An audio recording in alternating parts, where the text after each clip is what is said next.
अस्सलाम वालेकुम एवरीवन। आज की वीडियो में हम समझेंगे कि पब्लिक गुड, प्राइवेट गुड और क्लब गुड किसे कहते हैं। लेकिन इन तीनों गुड्स को समझने से पहले हमें कुछ कैरेक्टरिस्टिक ऑफ गुड्स पढ़ना ज़रूरी है। तो सबसे पहले उन्हें पढ़ते हैं और उनके बाद हम इन तीनों की डेफिनेशन देखेंगे और इन्हें समझेंगे। अच्छा, अब गुड्स जो हैं उनको हम क्लासिफाई कर रहे हैं अकॉर्डिंग टू टू एट्रीब्यूट्स। एक गुड या तो उसमें कैरेक्टरिस्टिक होगी कि वो एक्सक्लूडेबल होगा या फिर वो नॉन एक्सक्लूडेबल होगा। इसी तरह गुड्स की कंजम्पशन ड्राइवल हो सकती है और नॉन ड्राइवल कंजम्पशन हो सकती है। लेकिन इसका मतलब क्या है कि कौन से गुड्स में कैरेक्टरिस्टिक जो है वो आपको देखोगे कि कौन से गुड्स एक्सक्लूडेबल हैं और कौन से गुड नॉन एक्सक्लूडेबल हैं। सिमिलरली कौन से गुड्स ड्राइवल हैं कंजम्पशन में और कौन से नॉन ड्राइवल हैं। तो सबसे पहले इनकी डेफिनेशन देख लेते हैं। A good is excludable if the supplier of that good can prevent people who do not pay from consuming it. For example, एक commodity है। For example, आप ले लो कि कोई भी एक commodity है, वो commodity सिर्फ उन लोगों को मिले जो उसके लिए पे करें, और जो उसके लिए पे ना करें उस कमोडिटी के लिए, सप्लायर उस कमोडिटी को जो है वो उन लोगों को ना दे जो कि उसके लिए पे ना कर रहे हो। तो अगर कोई सप्लायर जो है उन लोगों को प्रिवेंट रखे उस कमोडिटी को कंज्यूम करने से जो उसके लिए पे ना कर रहे हो, ऐसे गुड्स को हम कहते हैं कि इसमें कैरेक्टरिस्टिक है एक्सक्लूडेबिलिटी की। यानी आप एक्सक्लूड कर रहे हो उन लोगों को उस गुड की कंजम्पशन से जो कि उसके लिए पे नहीं कर रहे। अच्छा, अब अगर तो साथ ही साथ समझ लेते कि फिर नॉन एक्सक्लूडेबल उसका अपोजिट हो जाएगा। If the supplier can not prevent consumption by people who do not पे फॉर इट, अगर सप्लायर चाहते हुए भी लोगों को उस गुड की कंजम्पशन से प्रिवेंट ना रख सके, जो कि उसके लिए पे नहीं कर रहे, वो भी उस गुड को कंज्यूम कर सकें और सप्लायर उन लोगों को ना रोक सके उसकी कंजम्पशन से, इट मीन्स कि that good is non excludable. तो ये तो हो गया कि एक्सक्लूडेबल और नॉन एक्सक्लूडेबल की डेफिनेशन। अच्छा, अब ड्राइवल और नॉन ड्राइवल इन कंजम्पशन का क्या मतलब है। A good is drivel in consumption if the same unit of the good can not be consumed by more than one person at the same time. Good, उस good को आप बोलोगे कि that good is drivel in consumption अगर आप उसका एक unit consume करो एंड दैट पर्टिकुलर यूनिट जो है वो किसी दूसरे इंडिविजुअल के लिए अवेलेबल ना हो, यानी वो दूसरा इंडिविजुअल उस यूनिट को कंज्यूम करने की अपॉर्चुनिटी खो दे, तो आप बोलोगे कि this good is rival in consumption. तो नॉन राइवल इन कंजम्पशन किसे कहेंगे। नॉन राइवल इन कंजम्पशन उसे कहेंगे कि वो good at the same time जितने भी लोग या एक बंदे से ज्यादा लोग उसको कंज्यूम करें, लेकिन वो उसकी अपॉर्चुनिटी एक बंदे को अगर एक इंडिविजुअल उसको कंज्यूम कर रहा है तो उसकी कंजम्पशन की वजह से किसी दूसरे इंडिविजुअल की कंजम्पशन पे इम्पैक्ट ना पड़े, तो उस गुड को आप बोलोगे कि that good is non rival in consumption. तो ये कुछ बेसिक कैरेक्टरिस्टिक्स हैं जो आपने अपने जहन में रखने हैं कि एक्सक्लूडेबल नॉन एक्सक्लूडेबल का क्या मतलब है और राइवल इन कंजम्पशन और नॉन राइवल इन कंजम्पशन का क्या मतलब है। इन्हें जहन में रखते हुए हम पब्लिक गुड्स, प्राइवेट गुड्स और क्लब गुड्स को समझेंगे। और अगर आपको इनकी डेफिनेशन समझ में आ गई तो इजीली आप सोच सकते हैं। चलिए सबसे पहले सोचते हैं कि कौन से ऐसे गुड्स हैं। अगर हम पब्लिक गुड्स के बारे में सोचें, पब्लिक गुड्स अगर एक जनरल डेफिनेशन मैं आप लोगों के सामने रखूं तो पब्लिक गुड्स वो गुड्स एंड सर्विसेज हैं जो कि प्रोवाइड कर रही होती है गवर्नमेंट, क्योंकि because everyone benefits from them even if they do not पे फॉर देम। चलिए इसकी पूरी डेफिनेशन अभी नहीं देखते, अभी ये देख लेते हैं कि गुड्स एंड सर्विसेज वो जो कि गवर्नमेंट प्रोवाइड करती है उन्हें हम कहते हैं पब्लिक गुड्स। तो उन गुड्स में हमारे पास एग्जांपल आ जाती है national defence, light houses, street lightning. अब आप इनमें से किसी भी पब्लिक गुड के बारे में सोचें, आप नेशनल डिफेंस के बारे में सोचें, ये सारे पब्लिक गुड्स वो गुड्स हैं जिनकी कंजम्पशन जो है वो आपकी जॉइंटली बहुत सारे लोग जो हैं उनकी कंजम्पशन कर रहे होते हैं, और किसी एक इंडिविजुअल की कंजम्पशन की वजह से किसी दूसरे इंडिविजुअल का बेनिफिट जो है वो कम नहीं होता। यानी फॉर एग्जाम्पल जितने भी लोग आपकी कंट्री के अंदर रहते हैं उनको डिफेंस सर्विसेज जो है वो जो country defence service basically provide कर रही होती है, जो एक सेंस ऑफ सिक्योरिटी होता है, वो सब हर हर जो कम्युनिटी ऑफ द मेंबर है, हर कंट्री का हर मेंबर जो है उस सेंस ऑफ सिक्योरिटी को एंजॉय कर रहा होता है। और अगर ज्यादा लोगों को और ज्यादा लोगों को ऐड कर दिया जाए कंट्री में, तो उससे उस डिफेंस सर्विस की क्वांटिटी में या क्वालिटी में कोई इम्पैक्ट नहीं पड़ेगा। यानी किसी एक इंडिविजुअल का बेनिफिट कम नहीं होगा किसी दूसरे इंडिविजुअल की उस बेनिफिट को कंज्यूम करने से। उस गुड को कंज्यूम करने से जो एक इंडिविजुअल को बेनिफिट हो रहा है उसका बेनिफिट कम नहीं होगा अगर कोई दूसरा इंडिविजुअल भी उस गुड को कंज्यूम कर ले। इट मीन्स कि हमने क्या देखा था कि अगर if more than one person can consume the same unit of the good at the same time, वो गुड आपके नॉन राइवल होते हैं कंजम्पशन में अगर एक से ज्यादा लोग उसे सेम टाइम पे जो है कंज्यूम कर रहे हो। इट मीन्स कि एक बात हमें पता चल गई कि पब्लिक गुड्स में हम एक कैरेक्टरिस्टिक जो है वो पाई जाती है, वो है नॉन राइवलरी की। Because the consumption of these goods are jointly undertaken by many people and the benefits of every person remains the same regardless the number of users of the commodity। जितने भी users हों उस commodity के, उसकी benefit पे कोई impact नहीं पड़ेगा। सेकंड, अगर आप गौर करो तो क्योंकि ये जॉइंटली जो है ये कंजम्पशन हो रही होती है इनकी, तो इसकी वजह से if you want to exclude any member with this feeling of security, क्या आप एक्सक्लूड कर सकते हो? या तो आपका ये कि आप उसको कंट्री से ही बाहर निकाल दो, तो फिर एक्सक्लूज जो है वो आप कह सकते हैं हाँ हमने बिल्कुल इसको जो है वो बेनिफिट उसको नहीं लेने दिया। लेकिन अब विद इन द कंट्री आप एक्सक्लूड नहीं कर सकते कि नहीं भाई ये इंडिविजुअल, इस इंडिविजुअल को डिफेंस सर्विस जो है वो उसको वो सेंस ऑफ सिक्योरिटी जो है वो नहीं मिलनी चाहिए, इसको हमने एक्सक्लूड कर देना है इस बेनिफिट से। तो आप ऐसा नहीं कर सकते। इट मीन्स कि एक्सक्लूडिबिलिटी पॉसिबल नहीं है, चाहे वो बंदा उसके लिए पे करे या ना पे करे, वो सर्विस उसको मिलेगी, क्योंकि ये सर्विस ऐसी सर्विस है जो ज्वाइंटली कंज्यूम हो रही हो, ज्वाइंटली जो है वो बहुत सारे नंबर ऑफ कंज्यूमर कंज्यूम कर रहे होते हैं। बिल्कुल इसी तरह स्ट्रीट लाइटनिंग की एग्जांपल है भाई, एक स्ट्रीट पर जो है स्ट्रीट लाइटनिंग में एक इंडिविजुअल जो है उसको बेनिफिट हो रहा है। अब ऐसा तो नहीं होगा ना कि दूसरा बंदा उस स्ट्रीट लाइट के नीचे से गुजरा तो पहले बंदे का बेनिफिट जो है वो खत्म हो गया, उसको बेनिफिट नहीं मिल रहा, और वो बोल रहा है कि भाई तुम जो है वो यहाँ स्ट्रीट लाइट के यहाँ इसका बेनिफिट नहीं ले सकते क्योंकि इससे मेरा बेनिफिट कम हो रहा है। ऐसा नहीं होगा। उस स्ट्रीट लाइटनिंग का बेनिफिट जो है वो हर इंडिविजुअल को हो रहा होगा, और एक इंडिविजुअल के बेनिफिट जो है वो दूसरे इंडिविजुअल के बेनिफिट की वजह से कम नहीं होगा, उसकी कंजम्पशन की वजह से किसी दूसरे इंडिविजुअल पे इम्पैक्ट नहीं पड़ेगा कोई भी। इट मीन्स कि स्ट्रीट लाइटनिंग में भी आपको जो है वो जो है वो कैरेक्टरिस्टिक दिखेगी किसकी, नॉन राइवलरी की। और ना ही आप किसी को एक्सक्लूड कर सकते हो कि भाई आप जो है वो इसका बेनिफिट नहीं ले सकते अगर आप इसको जो है वो पे नहीं करें, आप यहाँ से नहीं गुजर सकते।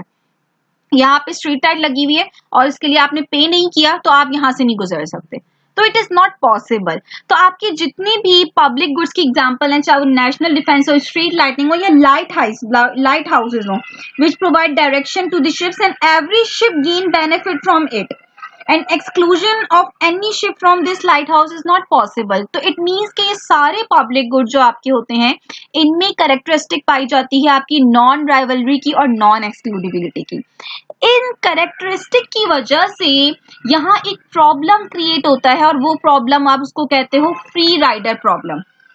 फ्री राइडर प्रॉब्लम क्या होता है कि हर इंडिविजुअल को पता होता है कि ये सर्विस प्रोवाइड की जाएगी, अगर एक इंडिविजुअल को भी ये सर्विस प्रोवाइड कर दी गई तो हर किसी को जो है हर कोई उस सर्विस की वजह से या उस गुड की वजह से जो है उसको बेनिफिट हो रहा होगा, हर कोई जो है उसको उस गुड का बेनिफिट मिल रहा होगा, तो कोई भी उसके लिए पे नहीं करना चाहेगा। अच्छा, फॉर एग्जाम्पल इसकी एग्जाम्पल से इसको समझते हैं कि एक प्राइवेट कंपनी को जो है ये टास्क दे दिया जाए कि you have to raise an army for a country. अच्छा, अब वो प्राइवेट कंपनी जो है वो हर तरह के लोगों को, इक्विपमेंट को, सबको जमा कर ले, आर्मी बना ले अपनी। अब वो उसको जो है वो अपनी कॉस्ट कवर करने के लिए उसकी जो भी कॉस्ट आई अब उसने लोगों से कलेक्ट करना है, जाहिर सी बात है प्राइस कुछ ना कुछ चार्ज करनी है। अब होता ये है कि फॉर एग्जाम्पल उस कंट्री में जो है ना वो 1000 लोग रहते हैं, ठीक है। अब वो एक इंडिविजुअल के पास जाएगा, उस इंडिविजुअल के पास बोलेगा, जाके बोलेगा कि भाई ये सर्विस प्रोवाइड की जा रही है और आपको इतनी प्राइस जो है वो इस कमोडिटी की पे करनी है। अब वो इंडिविजुअल बोलेगा कि भाई मैं तो एक स्मॉल पार्ट हूँ इस कम्युनिटी का, इस कंट्री का, मैं तो एक स्मॉल पार्ट हूँ जो कि कमोडिटी कंज्यूम कर रहा है, आप बाकी सारे मेंबर से प्राइस कलेक्ट कर लें, उसके बाद मैं पे कर दूंगा। अब खाली मेरे पे करने की वजह से क्या होगा भाई, आप पहले बाकी सबसे पे जो है वो रिसीव कर ले प्राइस, फिर मैं भी पे कर लूंगा। अच्छा फॉर एग्जाम्पल उसके बाद उसको बाकी सब मेंबर से कलेक्ट कर ली जाए प्राइस, और उसके बाद उसके पास आके बोला जाए कि भाई अब सबने जो है वो पे कर दिया, अब आप पे कर लें अपना शेयर, अब दे दें। अब वो ये आर्ग्यूमेंट अब सामने रखेगा कि भाई अब जब सबने ही पे कर लिया है तो खाली मेरी इतनी सी प्राइस देने से क्या इम्पैक्ट पड़ेगा, बाकी सबने तो पे कर लिया है, so it doesn't matter whether I पे और नॉट। तो ये उसका मतलब किसी भी इंडिविजुअल का जो है, कोई भी इंडिविजुअल जो है वो इन सारी सर्विस, वो सर्विसेज जो कि जॉइंटली कंज्यूम हो रही होती हैं या जिनमें एक्सक्लूडिबिलिटी पॉसिबल नहीं होती, उन सारे गुड्स में जो पब्लिक गुड्स होते हैं उनमें फ्री राइडर प्रॉब्लम फिर क्रिएट होती है, जिसकी वजह से जो आपके प्राइवेट प्रोड्यूसर्स हैं उनका फिर इंसेंटिव नहीं होता कि वो ऐसी गुड्स को प्रोड्यूस करें, क्योंकि इवन दो कि उनकी डिमांड एग्जिस्ट करती है, लेकिन कोई प्राइवेट प्रोड्यूसर ऐसी कमोडिटी को प्रोड्यूस नहीं करना चाहेगा जिसकी ऐसी नेचर हो, क्योंकि इस ऐसी कमोडिटीज के लिए कोई भी इंडिविजुअल पे करने के लिए तैयार नहीं होता। फिर गवर्नमेंट क्या करती है, गवर्नमेंट फोर्सफुली जो है वो आपसे जो है वो पे करवा रही होती है थ्रू टैक्सेस। तो ये सारी सर्विसेज ऐसी सर्विसेज है जो कि गवर्नमेंट ही प्रोवाइड कर रही होती है और इसका बेनिफिट हर किसी को मिल रहा होता है, चाहे वो उसके लिए पे करें या ना करें। तो ये तो हो गया पब्लिक गुड्स। उम्मीद है इसकी एग्जांपल आप लोगों को इजीली समझ में आ गई होगी। अब अपनी सेकंड हम डेफिनेशन पे आते हैं। नाउ द सेकंड जो हमने पढ़ना था जो डेफिनेशन, वो थी प्राइवेट गुड्स की। प्राइवेट गुड्स किसे कहते हैं? प्राइवेट गुड्स आपकी जो जनरली जो आप कंज्यूम कर रहे होते हो जितने गुड्स, उनकी नेचर जो है वो प्राइवेट गुड्स ही होते हैं इन नेचर। अब प्राइवेट गुड्स कहते हैं, प्राइवेट गुड्स वो गुड्स होते हैं जो एक्सक्लूडेबल भी होते हैं और जो है वो राइवल इन कंजम्पशन होते हैं। यानी फॉर एग्जाम्पल अगर मैं ये एक आइसक्रीम परचेज करने जाऊं और मैं ये आइसक्रीम परचेज कर लूं, तो वो जो यूनिट ऑफ आइसक्रीम है जो मैंने परचेज करा है, अब वो यूनिट कोई और परचेज नहीं कर सकता, no one else can get it, क्योंकि ये वो गुड्स हैं जो कि लिमिटेड हैं, क्वांटिटी जो है वो आपकी लिमिटेड क्वांटिटी है इनकी। तो अगर मैंने इस एक आइसक्रीम के यूनिट को कंज्यूम कर लिया तो this particular unit of ice cream जो है वो आपकी कोई और अदर इंडिविजुअल इसको जो है वो कंज्यूम नहीं कर सकता। तो इट मीन्स कि इसकी कंजम्पशन जो है वो आपकी राइवल है। अच्छा, और फिर जो इस आइसक्रीम के लिए को पे नहीं करेगा, इसके लिए पे नहीं करेगा, वो आप उसको इजीली एक्सक्लूड कर देंगे। भाई सिंपली सेलर जो है वो रिफ्यूज कर देगा कि मैंने उन इंडिविजुअल्स को देना ही नहीं है ये अपनी कमोडिटी जो कि इसके लिए पे नहीं कर सकते। इट मीन्स के एक्सक्लूडिबिलिटी पॉसिबल है और आपकी कंजम्पशन जो है वो राइवल इन कंजम्पशन है। तो प्राइवेट गुड्स आपके वो सारे गुड्स होते हैं जो कि एक्सक्लूडेबल होते हैं और राइवल होते हैं नेचर में। तो इनमें नॉर्मली अगर आप सोचें तो आपको बहुत सारी कार्स की एग्जांपल हो गई, आपकी क्लोथ्स, फूड, ये सारे आपके प्राइवेट गुड्स हैं जो कि आपकी प्राइवेट कंपनीज जो हैं वो इन्हें प्रोवाइड कर रही होती हैं और इनकी वजह से प्रॉफिट अर्न कर रही होती हैं। ठीक है, तो ये तो एक सिंपल सी जो है वो प्राइवेट गुड्स इजीली आप लोगों को समझ में आ जाना चाहिए। थर्ड जो डेफिनेशन हमने समझनी थी वो थी क्लब गुड्स की। क्लब गुड्स वो गुड्स होते हैं जिनमें कैरेक्टरिस्टिक पाई जाती है एक्सक्लूडिबिलिटी की, मींस एक्सक्लूजन इज पॉसिबल। वो लोग जो खाली पे कर रहे होंगे इन गुड्स एंड सर्विसेज के लिए, सिर्फ वो ही जो है उनके लिए ही कमोडिटी अवेलेबल होगी, बाकी दूसरे इंडिविजुअल्स का बेनिफिट एंजॉय नहीं कर सकते। But it is non rival till a point where congestion takes place. For example क्या हम एग्जाम्पल लेते हैं सिनेमा हॉल की। सिनेमा के में अगर आपने कोई मूवी देखनी है तो इट मीन्स कि आपको उसके लिए कुछ ना कुछ पे करना पड़ेगी, उसकी प्राइस है। इट मीन्स अगर आप प्राइस नहीं पे कर सकते तो आप जो है उस मूवी को नहीं देख सकते। इट मीन्स एक्सक्लूजन पॉसिबल है, खाली उन लोगों को अवेलेबल होगी जो कि उस मूवी को जो कि पे कर सकते हैं उसके लिए। अच्छा, लेकिन अगर हम सेकंड कैरेक्टरिस्टिक की बात करें तो it is non rival till a point where congestion takes place. Means एक हद तक जब कुछ लोग, जैसे फॉर एग्जांपल सिनेमा हॉल में इतनी आपकी जगह है कि फॉर एग्जांपल 50 लोग जो हैं वो सिनेमा हॉल में बैठे हुए हैं, ठीक है। तो उस पॉइंट तक ऐसा नहीं होगा कि एक बंदे के बेनिफिट, जो एक बंदा मूवी को देखकर जो उसको उससे जो बेनिफिट मिल रहा है, उस बेनिफिट की वजह से किसी दूसरे इंडिविजुअल का बेनिफिट कम हो, ठीक है।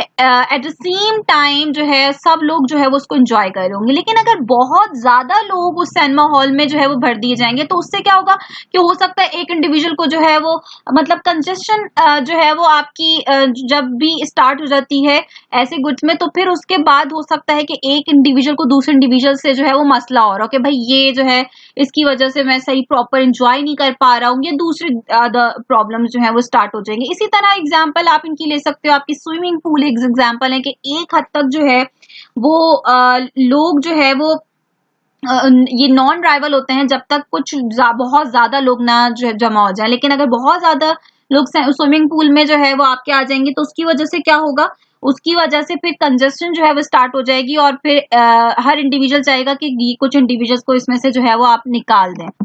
इसी वजह से इन क्लब गुड्स में जो है वो आप फी कुछ ना कुछ आप इनकी चार्ज कर रहे हो, तो ताकि सिर्फ वही लोग जो है वो इनको इनकी कंजम्पशन करें इन गुड्स एंड सर्विसेज की जो कि उसके लिए पे कर रहे हो। अदरवाइज अगर आप उनको बिल्कुल फ्री कर दोगे तो सब के सब उसकी कंजम्पशन करना चाहेंगे और उसकी वजह से कंजेशन हो जाएगी और फिर उसके ये आपका जो है वो नॉन राइवल से राइवल जो है ये राइवलरी जो है वो एक क्रिएट हो जाएगी। तो इसी वजह से जो क्लब गुड्स होते हैं they are excludable but non rival till a point where congestion take place. इसी तरह आप इसकी एग्जांपल में वाईफाई की एग्जांपल भी ले सकते हो कि वाईफाई की अगर आप सर्विस लेना चाहते हो तो आपको जो है वो पासवर्ड डालना पड़ेगा, ठीक है। अगर आप फी पे करोगे आप तभी जो है वो पासवर्ड डाल सकते हो। लेकिन एक पॉइंट पर अगर बहुत ज्यादा लोग उसको जो है वो नहीं उसकी सर्विस ले रहे हो तो एक पॉइंट तक आप जितने काफी सारे लोगों को जो है वो पासवर्ड आप दे रहे होते हो, आपके घर में कोई आ रहा होता है आप उसको भी वाईफाई पासवर्ड दे रहे होते हो, क्योंकि उससे आपके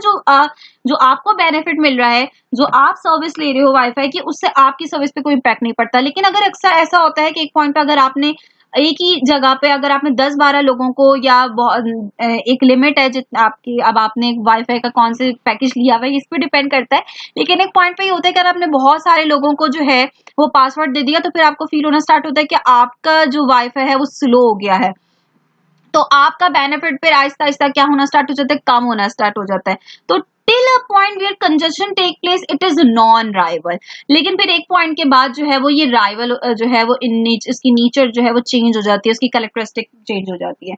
तो ये कुछ हमने एग्जांपल देख ली पब्लिक गुड्स, प्राइवेट गुड्स और क्लब गुड्स की। आई थिंक आप लोगों को सबको समझ में आ गई क्योंकि विद एग्जांपल मैंने समझाई है। फिर भी अगर कोई कंफ्यूजन हो तो आप लोग पूछ सकते हैं।